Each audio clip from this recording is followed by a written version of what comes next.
Welcome to the Untold Tales audio anthologies. Written by Dr. Jeffrey A. Robinson and narrated by Melissa Del Toro Schaffner. The Waystation. Billy Taggart ducked behind a man who had paused in front of the large canvas tent. Crouching low, he peeked past the people in front of him and studied the hawker who was shouting at a passing crowd. "Hear ye, come one, come all! Come, see the marvels of the Tiptree Menagerie! For only a tuppence, you can behold the most amazing collection of exotic animals and beasts in the world!" bellowed the gaunt, red-haired man. "Come and see the giant man-eating snake from the deepest jungles of Africa, and view the hideous lizard man from the cannibal tribes of South America. Come and look at marvelous monkey bear discovered by a hunting expedition on safari on the plains of the Kalahari, and behold the world's only living albino crocodile. Marvel at the ferocity of a man-killing tiger from India, and witness the spectacle of the colorful singing parrots of Siam, and the savages from the forbidden city of Timbuktu. For only 2 pennies, you can see these wonders of nature before the expedition leaves London for an extended tour of Europe. This could be your last chance to see the only surviving specimens of some of the world's most unusual creatures. Come and see them before the chance is gone." The pitchman continued to shout at passers-by from the tiny platform in front of the brightly colored tent. At one point, he turned his attention to several well-dressed men and ladies who had interrupted their evening stroll to listen to his spiel. As the red-haired huckster addressed a gentleman with a fancy top hat and cane, Billy dashed around the back of the crowd and darted through the tent flap. Once inside, he ducked behind the nearest exhibit and hid in the shadows. Holding his breath to quiet his racing heart, Billy waited to find out if anyone had seen him sneak into the tent. If he were caught, he'd be beaten and thrown back out onto the cold, damp street. He listened intently and heard the hawker continue his exaggerated sales pitch, but no one followed him inside the exhibit area. After a few moments, Billy relaxed and began to breathe again. He was safe. The evening shadows had concealed his entrance. None of the other carnival workers had seen him.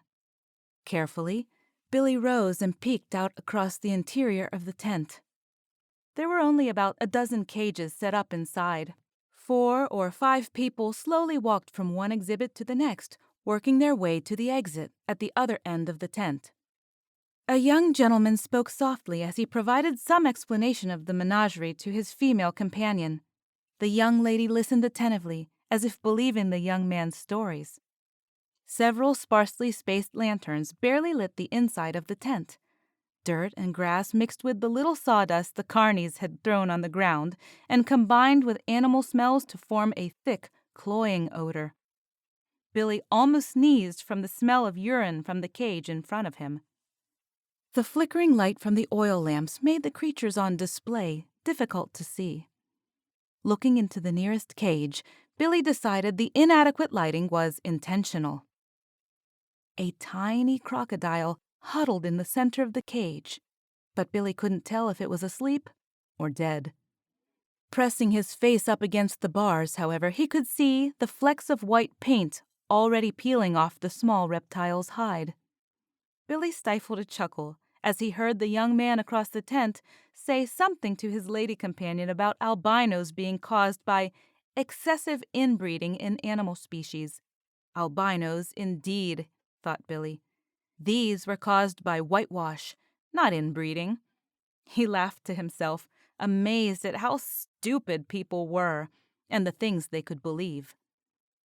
After passing a cage of noisy, brightly colored birds, an exhibit of 3 energetic little monkeys, and a pathetic, scrawny tiger asleep in its cage, the couple finally exited the menagerie through an open flap on the far side of the tent. Billy glanced back at the entrance and verified that no one else had entered. Business for the evening was dropping off. The tiny carnival would be closing soon, he thought. Getting down to his own business, he carefully worked his way along the edge of the tent and searched for a place where he could sleep for the night. He stayed away from the 2 cages that contained men wearing paint and feathers. They almost certainly worked for the sideshow and were probably as real as the albino crocodile. Passing a cage containing a large mottled snake, Billy approached the last exhibit.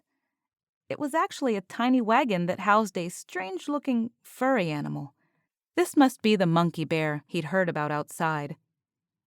Staying up against the side of the tent, Billy inched closer and saw the beast was hardly larger than himself. He'd never seen anything like it before, not even in his aunt's picture books. It looked like a cross between a panda and a monkey, though he'd only seen either of those in the picture book. The creature had small ears and a flat face. Its legs were short and stubby, but it had an unusually large head with large, dark eyes. For a moment, he thought it might be a child in costume. But then it reached up, scratched its nose, and revealed a long, thin arm and a tiny hand with delicate fingers. No, it definitely wasn't a child. This exhibit was different from the others. While the street urchin examined the creature, the odd-looking bear slowly turned its head and looked directly at him. Billy stood deep in the shadows, but the animal's deep black eyes remained fixed on him. Billy didn't move and waited for the animal to look away, but the creature kept watching him. After a few long minutes, the animal blinked and then closed its eyes, as if it was going to sleep. It was several minutes before Billy moved. He knelt and crawled over to the cage. Finding an open space between some crates under the wagon, he curled up and tried to find a comfortable position. He tugged at his frayed and tattered jacket, but it was too small and wouldn't cover him. Finally, he just stuck his hands up under his armpits inside his jacket to keep them warm and tried to go to sleep. The smell of food from the vendors outside slowly became recognizable over the odors of the animals, and the thought of food made Billy's stomach burn. Gritting his teeth against the nagging hunger, he tried to remember when he'd last eaten. After a while, he drifted into a shallow, fitful sleep. Billy woke with a start and jerked bolt upright, almost hitting his head on the bottom of the wagon.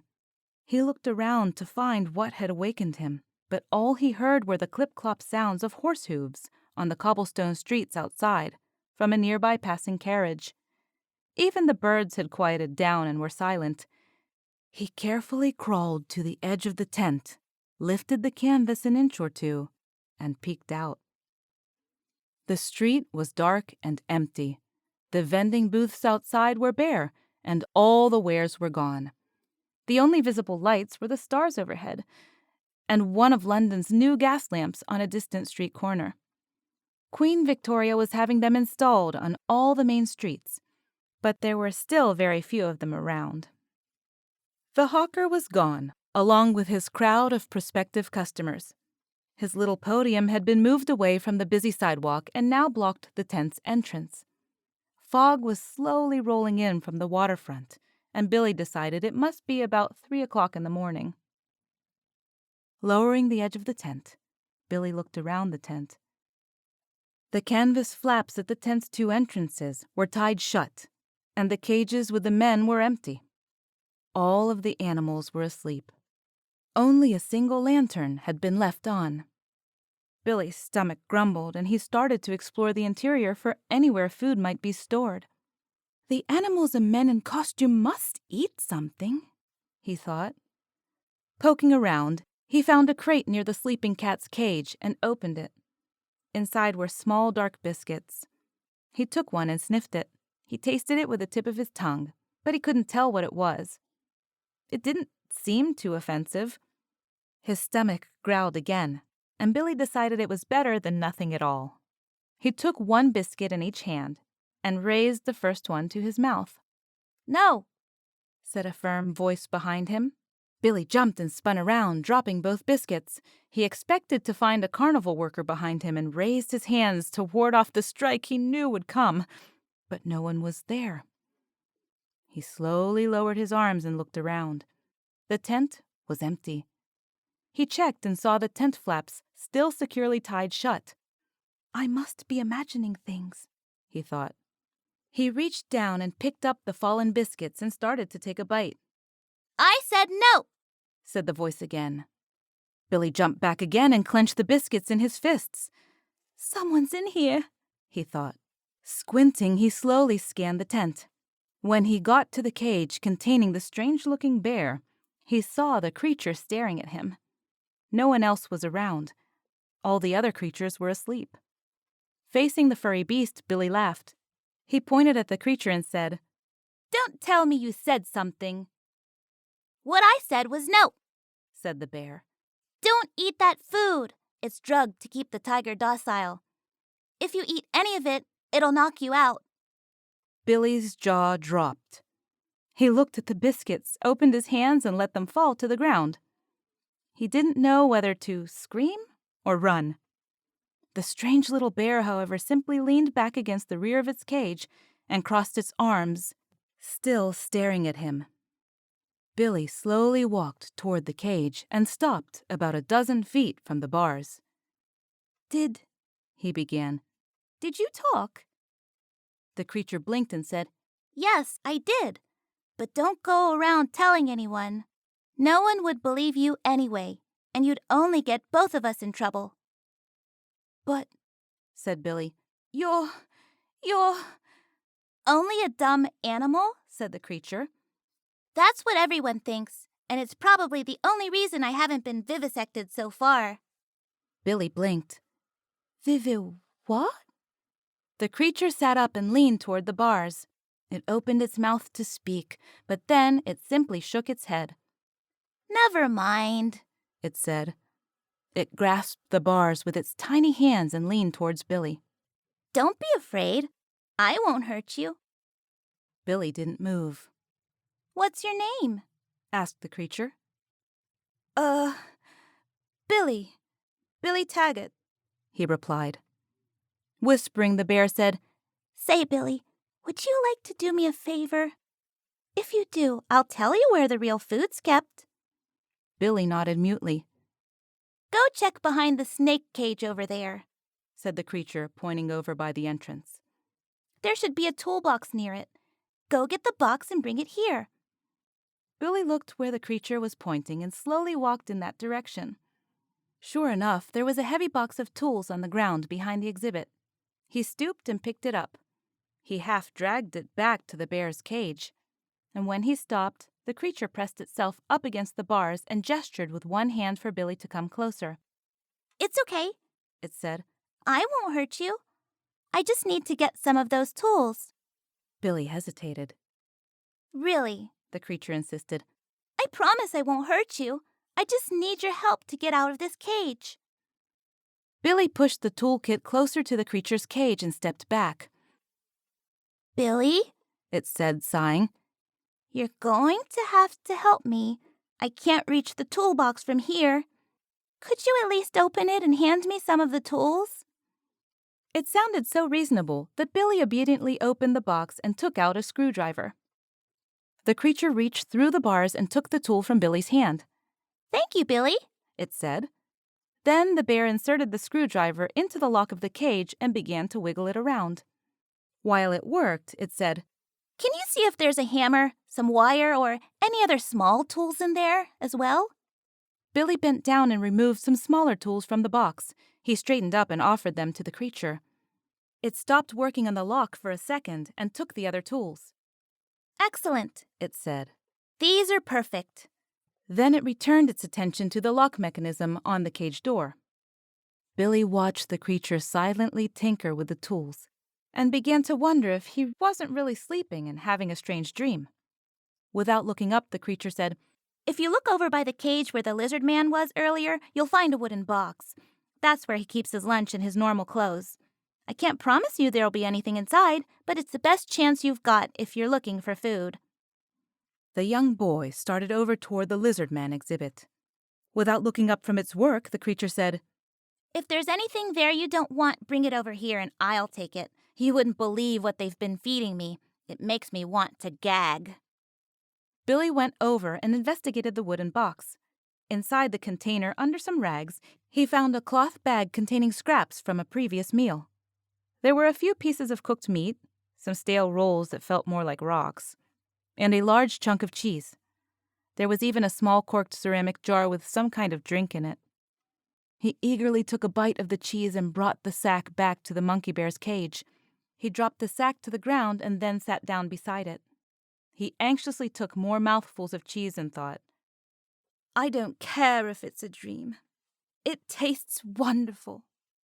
There was a loud click, and the cage door swung open with a loud squeak. The creature dropped the tools, hopped to the ground, and crouched down beside the bag. Digging through the sack, the creature pulled out one of the hard rolls and eagerly bit into it. Mumbling through a mouthful of food, it said, You have no idea how long I've been trying to get out of that cage. Taking another bite, it added, Or how long it's been since I had anything this good to eat. Billy nodded and reached over toward the sack. The creature looked up and handed Billy one of the pieces of cooked meat. Here, this is probably more to your liking than mine, it said. Billy took the meat, said, Thanks, and took a bite. You're welcome, the strange-looking bear said. The meat was tough and dry. Billy struggled and managed to pull a mouthful off with his teeth. Savoring the gristly fare, he said, Do you have a name? Yes, said the creature, standing erect. It thumped its chest and said, I am Tuktal. Billy nodded and said, Till. Then he laughed and said, I'll call you Tal. Excellent, said Tal. New friends well met. The creature took the sack and slung it over its shoulder. Then it picked at the crumbs on the front of its fur and popped them into his mouth. We'll have to hurry, it said. It will be light in a few hours, and they get an early start around here. We'll both be found if we don't leave soon. We? Asked Billy. Of course, said the creature. I still need your help. I stand little chance of getting out of London alone. I will need your assistance and will reward you handsomely if you'll consent to help me. Billy squinted. Reward me how? He asked. With some of these, said Tal, extending his hand. Peering into the tiny hand, Billy saw 3 shiny stones. He took one, held it up, and gasped. It was a gem of some kind. Is this real? Yes, of course it's real. It's a diamond and very valuable. But I only have a few. If I give you these, will you help me? Billy started to object and then realized he was about to haggle with a short-talking bear. He shook his head in disbelief and laughed to himself. Finally, he shrugged his shoulders and said, Yeah, sure. Why not? But first, you have to tell me what you are. Tal thought for a moment and then said, I am a traveler. My people live very far from here, and we avoid humans whenever we can. Unfortunately, several of my companions and I encountered a group of men in Africa. They were hunters. The others got away, but I was trapped by a net and captured. Still, I consider myself lucky. For a while, I thought I was going to be eaten. The hunters sold me, and I was eventually brought here to this carnival. I've been in that cage, or others like it, for about 4 months, waiting for an opportunity to escape. Most of the time, I was on a sailing ship from Africa with no place to escape to. So, you're not a kid in a suit, or someone who's had a curse placed on them? Asked Billy. No, answered Tal. I'm just a different creature, yet I'm much like you. I think, I talk, I travel, and I get myself into trouble sometimes. This story is to be continued in the next episode.